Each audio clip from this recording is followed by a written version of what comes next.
안녕하세요. 긴 겨울이 끝나고 봄이 찾아왔네요. 제 인생을 두 번 구원해 주신 제가 정말 사랑하는 저의 시어머니가 얼마 전에 돌아가셨습니다.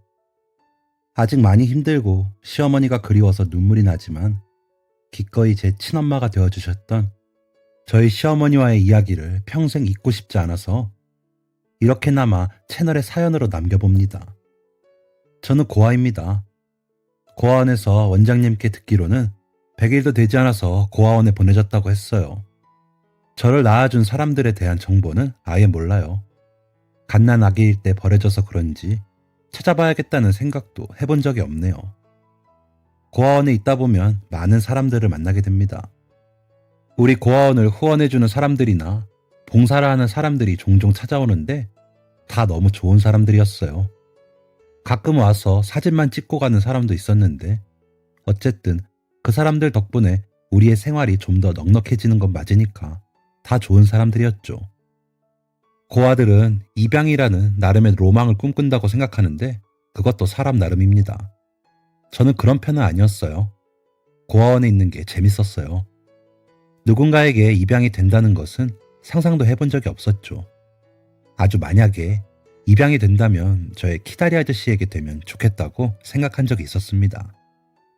키다리 아저씨는 저를 후원해 주시던 분이었습니다.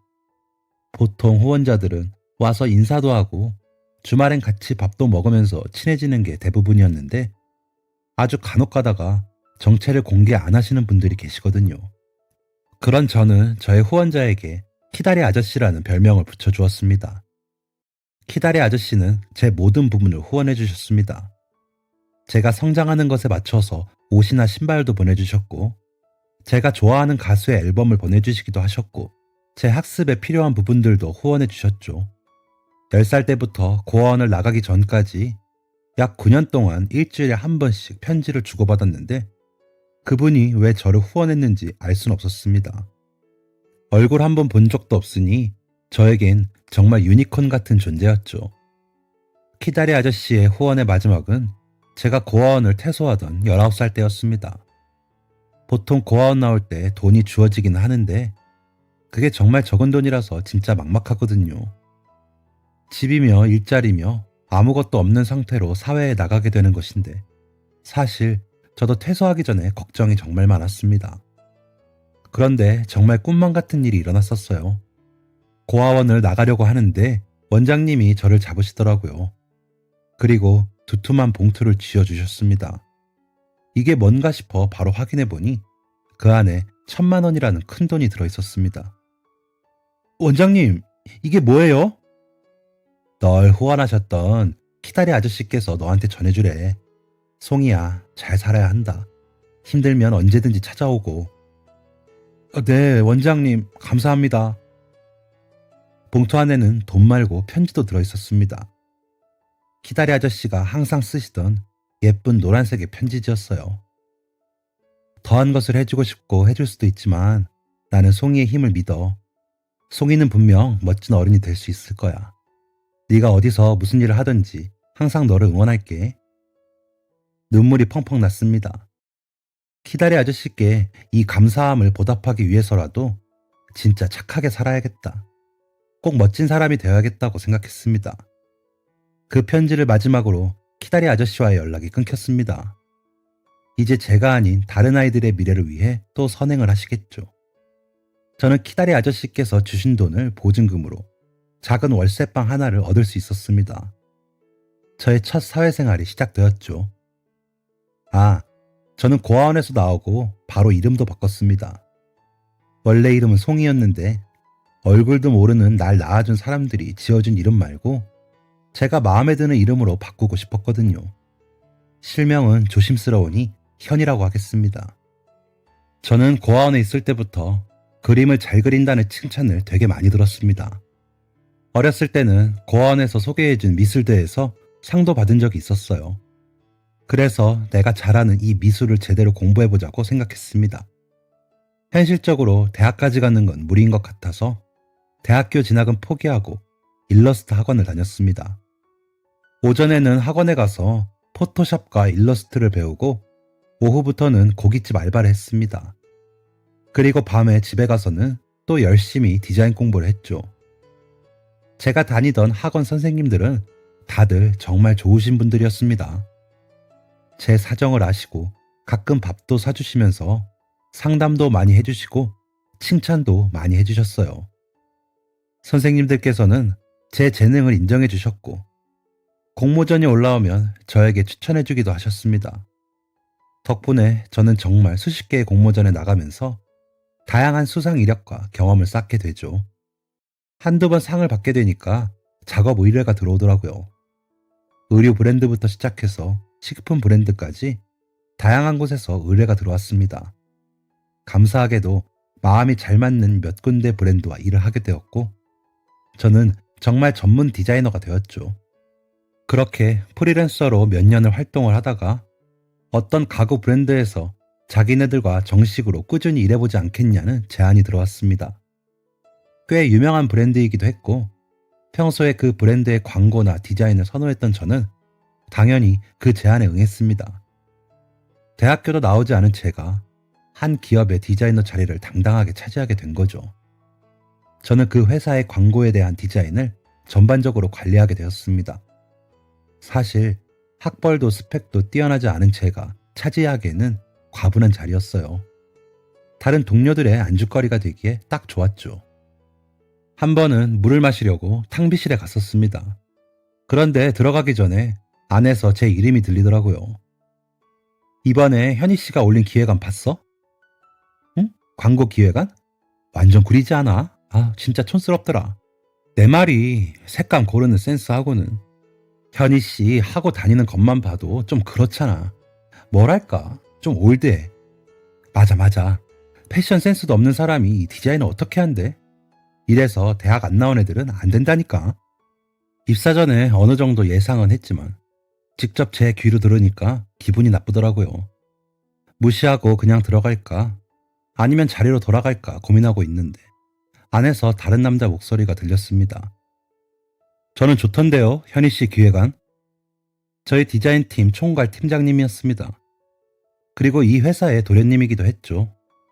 팀장님의 아버지가 바로 회사 대표님이셨거든요. 팀장님의 목소리에 놀란 두 사람은 턱이 빠진 사람처럼 입을 못 다물었습니다. 아마 탕비실 안쪽 창고에서 나오셨나 봐요. 팀장님은 두 사람을 지나쳐서 탕비실을 나오더니 제게 인사를 하고 갔습니다. 아마 제가 밖에 서 있는 게 창고에서 보였던 것 같습니다. 탕비실에서 제 뒷담화를 하던 두 여직원의 생각과는 다르게 제 기획안이 꽤 괜찮았나 봅니다. 제가 낸 기획안으로 광고가 진행되었고 제 실력은 인정받게 되었죠. 기획안을 적극 추진한 건 바로 팀장님이었어요. 그리고 이 멋진 남자는 2년 뒤 제 남편이 됩니다. 시작은 뻔하디 뻔한 그런 전개였어요. 저를 감싸주고 믿어주는 모습이 멋있어서 제가 먼저 좋아했고 어쩌다 둘이 밥을 먹으면서 서로의 마음을 확인하고 복사기 빼고 다 안다는 사내 연애를 시작했죠. 사실 대표님 아들이라는 위치가 너무 부담스러웠지만 처음부터 결혼을 생각하고 좋아한 건 아니었으니까요. 이렇게 결혼까지 하게 될 줄은 정말 상상도 못했죠.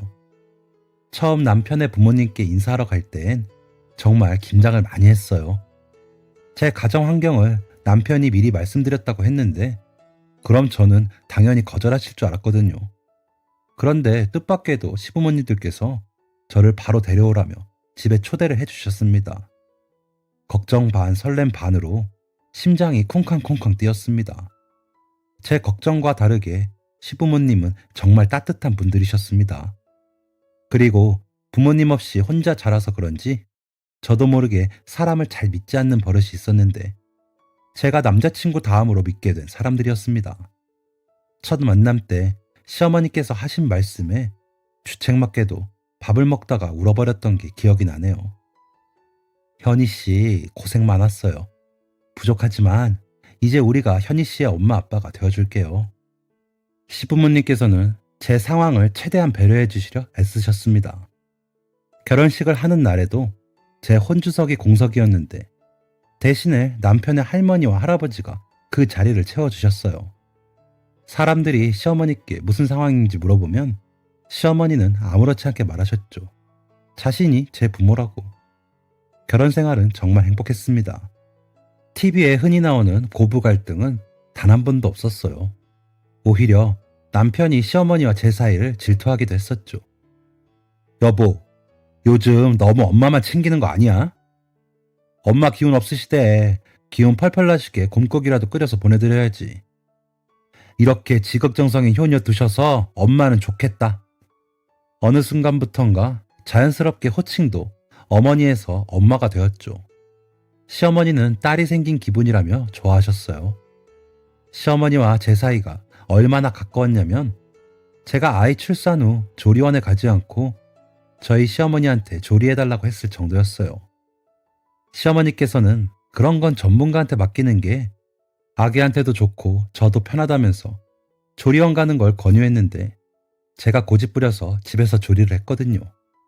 사실 저도 조리원에 갈까 상담도 받아봤는데 맘카페에서 이것저것 보다가 친정엄마가 산후조리 해주신다는 사람들이 많더라고요. 저는 가질 수 없는 것이라 그런지 그게 너무 부러웠거든요. 그래서 저에게 친정엄마랑 다름없는 시어머니에게 부탁을 드린 거죠. 정확하게는 때를 썼습니다. 어머니는 제가 출산하는 날까지 어떻게 조리를 해야 하나 걱정하셨지만 공부하신 공책까지 들고 오시며 열심히 저와 아기를 보살펴 주셨습니다. 산후조리 중에 기억나는 일이 있는데 제가 첫 아이라 잘 모르기도 했고 젖이 많이 도는 체질이라서 전몸살이 심하게 왔었어요. 열도 많이 나고 어지럽고 가슴이 너무 아파서 눈물까지 나왔었는데 저도 남편도 처음이다 보니 어떻게 해야 할지 모르는 상황이었죠. 그때 저희 어머니께서 직접 고무장갑까지 끼고 제 가슴을 열심히 마사지 해주셨던 기억이 납니다. 땀까지 뻘뻘 흘리시면서 마사지 해주시는데 부끄럽다는 생각은 전혀 안 들고 너무 감사하고 죄송했습니다. 그렇게 마사지 해주시니 얼마나 개운하던지 한결 나아지더라고요. 그 이후로 전몸살에 좋다는 양배추를 어머니께서 맨날 삶아주시기도 했습니다. 아이를 낳고는 어머니는 거의 저희 집에 사시다시피 오셨어요. 집에 놀러올 친구도 없던 저는 어머니가 오시는 게 너무 반가웠죠. 오죽하면 아이가 저보다 어머니께 먼저 엄마라는 말을 하기도 했습니다. 저는 거의 30년 동안 불러본 적 없는 그 말을 제 아이에게서 듣던 그 순간이 너무 경이로워서 아직도 잊혀지지가 않네요. 그런데 왜 불행은 가장 행복할 때 찾아올까요? 어머니께서 평소 자주 깜빡하시는 건 알았는데 그 정도가 점점 심해지더라고요. 사소한 물건을 잃어버리는 일은 흔한 일이었고 가스불을 올려놓은 걸 깜빡하셔서 집에 불이 날 뻔한 적도 있었죠. 결정적으로 어머니가 심각하다고 느낀 건 어머니께서 저희 집을 못 찾아오셨을 때였습니다. 아주 추운 겨울날이었는데 오신다고 연락하신 지 2시간이 지나도록 안 오시더라고요. 시댁과 저희 집은 걸어서 30분도 안 되는 거리였거든요. 너무 늦는다 싶어서 집 전화로 전화를 걸었는데 안 받으시더라고요. 핸드폰으로 전화를 거니까 바로 받긴 하셨는데 말투가 이상하셨습니다. 여보세요? 엄마 어디세요? 무슨 일 있어요? 왜 이렇게 안 오세요? 일은 무슨 가야지. 가야 하는데 내가 어딜 가고 있었지? 큰일이 났다는 걸 직감적으로 알았습니다. 저는 돌도 안 된 아기를 안고 밖으로 나갔습니다. 무작정 택시를 타고 어머니에게 전화로 주변에 보이는 거 아무거나 말해보라고 했죠. 진짜 미친 듯이 눈물이 나더라고요. 설마 우리 어머니가 아닐 거야. 아니겠지. 나쁜 상상들이 계속 떠올랐습니다.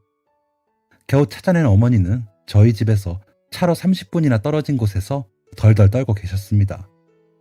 어떻게 된 거냐고 무슨 일이냐고 계속 여쭤봤는데도 돌아오는 대답이 기억이 안 난다는 말뿐이었습니다. 다리가 아파서 버스를 타고 저희 집에 오려고 버스를 기다리던 건 기억이 나는데 그 다음엔 아무것도 기억이 안 난다고 하시더라고요. 하늘이 무너지는 기분이었습니다.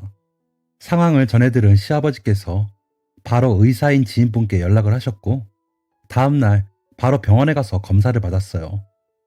독감에 걸려도 병원에 잘 가시지 않는 어머니신데 그날은 불평 한마디 없으시더라고요. 아마 어머니 스스로도 문제가 있다는 걸 알고 계셨던 것 같아요. 어머니는 긴장된 모습으로 몇 시간에 걸쳐서 많은 검사를 했습니다. 시아버지의 친구분이시라던 의사 선생님이 조심스럽게 입을 열었습니다.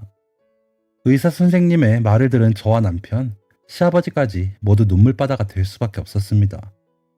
절대 아닐 거라고 생각했던, 그런 일이 있을 거라 상상조차 못했던 알츠하이머 병이었습니다. 이제 겨우 50대 후반이신 어머니는 이미 중기 증상이 시작된 것 같다고 하시더군요.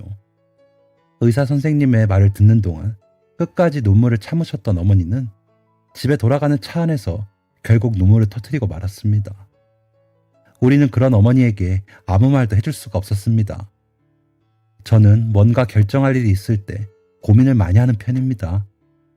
그런데 그날은 더 생각할 것도 그럴 여유도 없더군요. 그래서 남편한테 선전포고하듯이 말을 했습니다. 엄마 우리 집으로 모시고 올래? 아니면 내가 아기랑 어머니 집으로 가든지.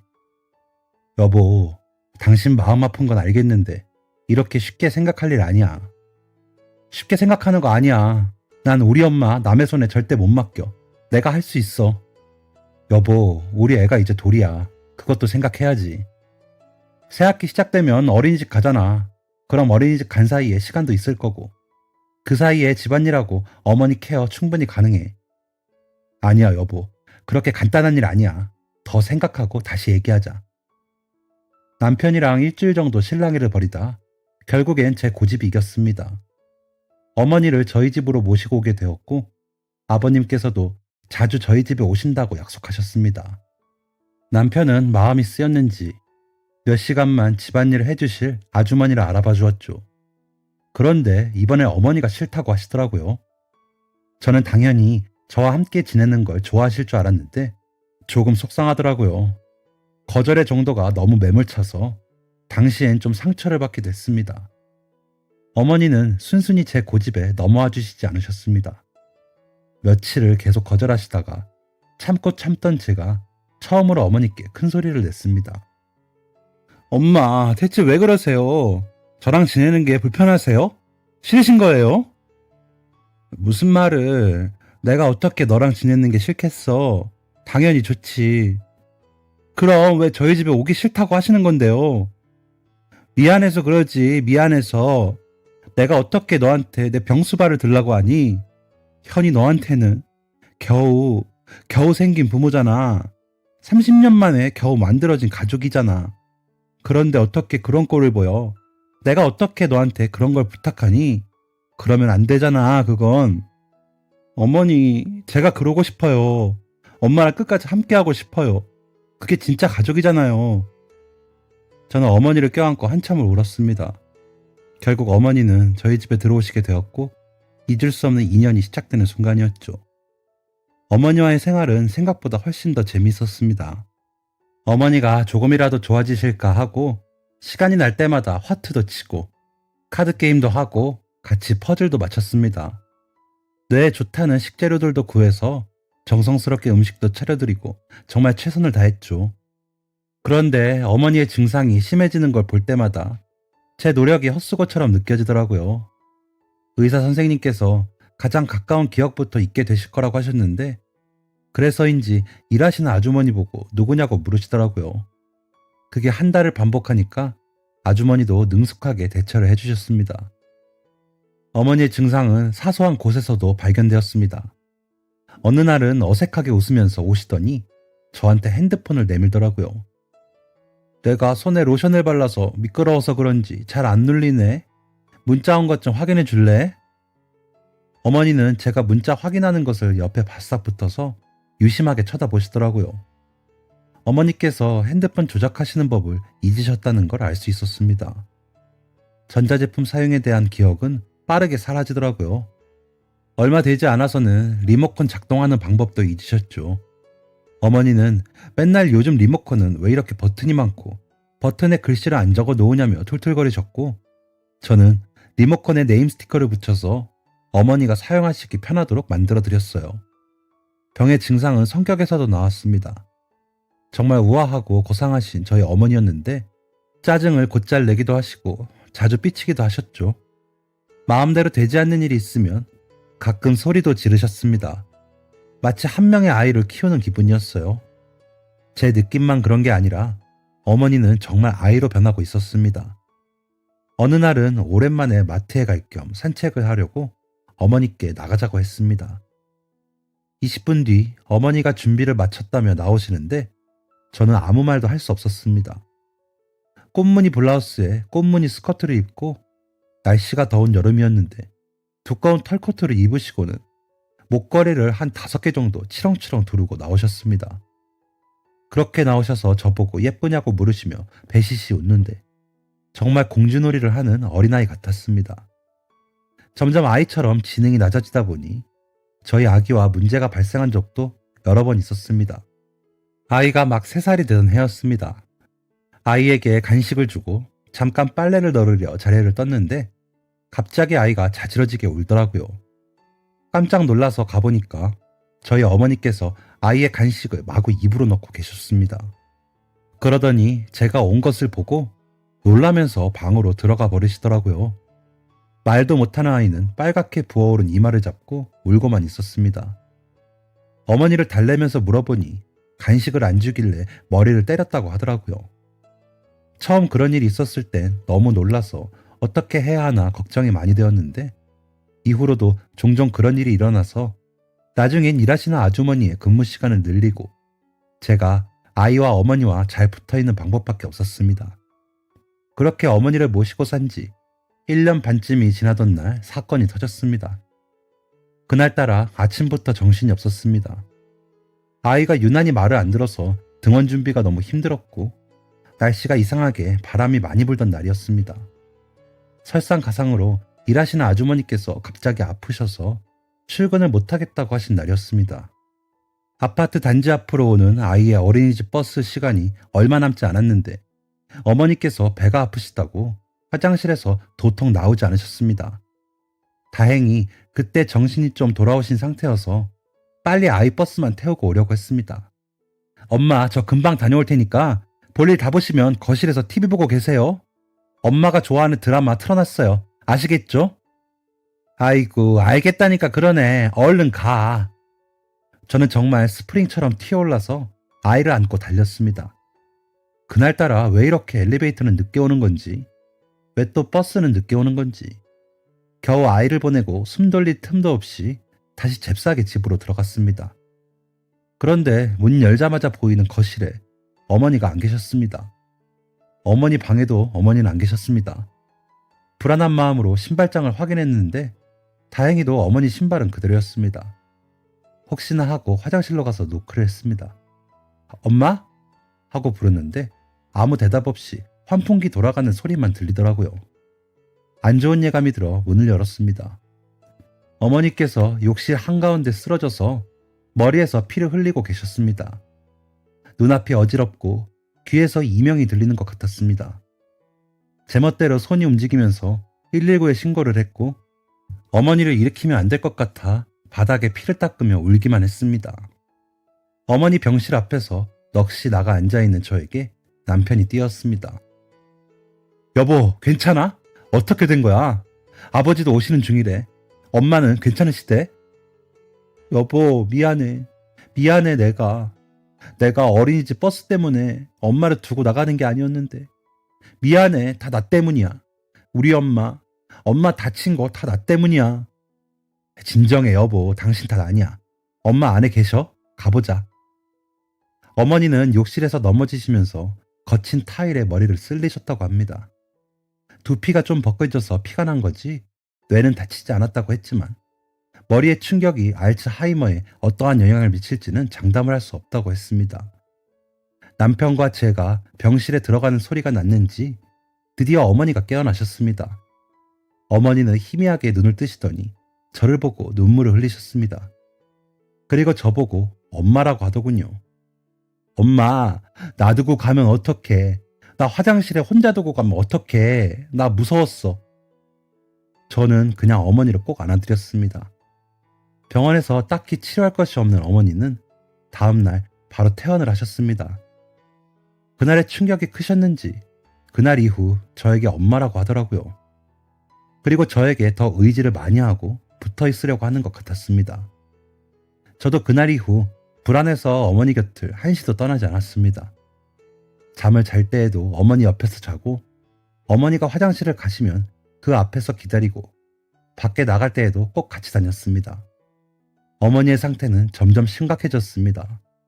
그게 어느 정도였냐면 흔히들 말하는 벽에 똥칠한다는 걸 직접 겪어보기도 했습니다. 나중엔 대소변 가리는 것도 어려워하셔서 기저귀를 채워드리고 매일 씻겨드리고 밥까지 먹여드렸었죠. 저는 남들이 혀를 내두를 정도로 지극정성으로 어머니를 돌봤어요. 저를 고생시키는 것 같아 미안하다던 아버님과 남편도 이제 어머니와 함께할 날이 정말 얼마 안 남았다는 걸 아셨는지 더 저를 말리지 않더라고요. 그렇게 점점 어머니를 보내드리고 있었습니다. 그리고 어머니를 모신 지 딱 2년이 되던 밤이었습니다. 자고 있는데 부시럭 소리가 들려서 깨어나 보니 어머니께서 방 이곳저곳을 뒤적거리고 계시더라고요. 그런데 정말 오랜만에 어머니의 정신이 온전해 보이셨습니다. 표정도 행동도 말투도 모두 제가 알던 어머니의 모습이었죠. 엄마, 안 주무시고 뭐 하세요? 편지지. 편지지가 없네? 네? 뭐 찾으세요? 편지 써야 하는데 편지지가 없어. 편지요? 무슨 편지요? 송이한테 편지 써야 하는데 우리 송이. 정말 깜짝 놀랐습니다. 송이는 개명 전 제 이름이었습니다. 남편에게도 얘기한 적 없는 제 본명을 어떻게 아신 건지. 어머니께서는 화장대 서랍을 몇 번 더 뒤적거리시더니 다시 잠자리에 누우셨습니다. 저는 제 본명을 어떻게 아신 건지 여쭙고 싶었지만 어머니를 깨울 수가 없었어요. 어머니의 잠드신 표정이 너무 평온하고 아름다우셨거든요.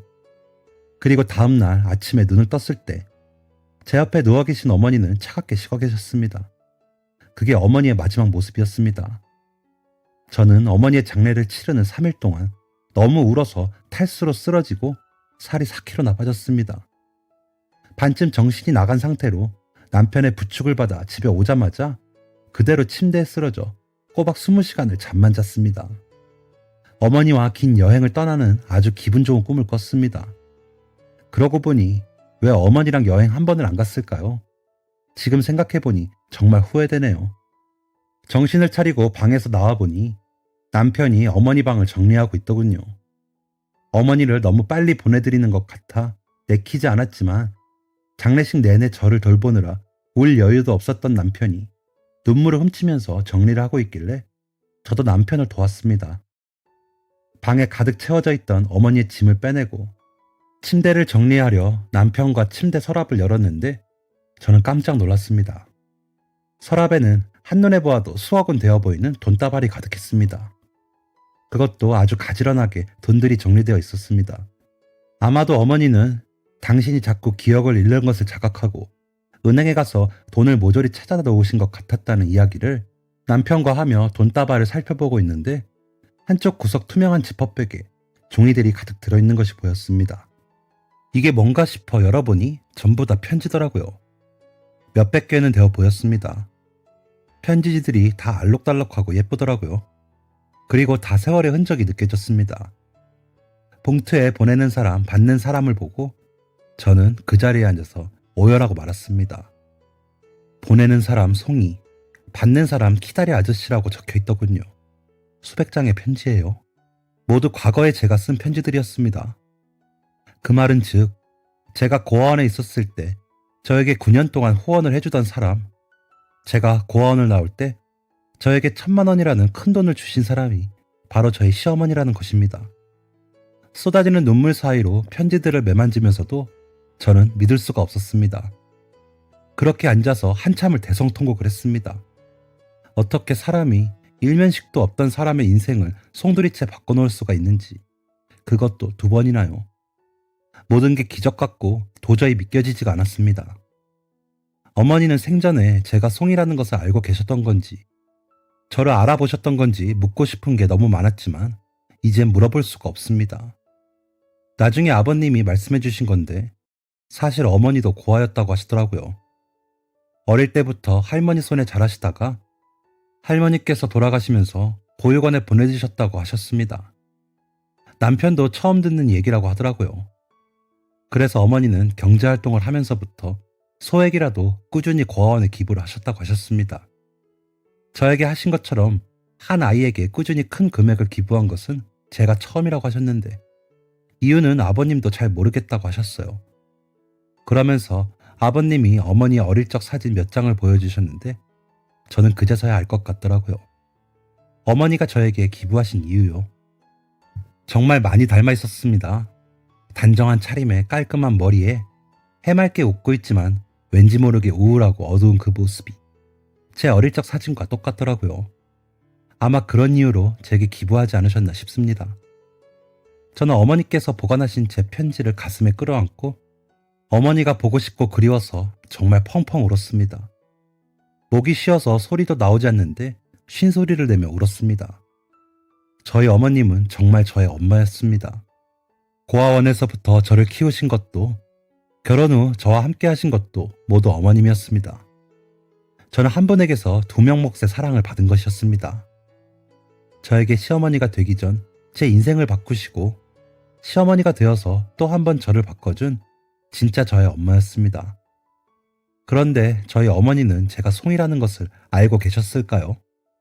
제 생각엔 아마 처음부터 알고 계시지 않았을까 싶습니다.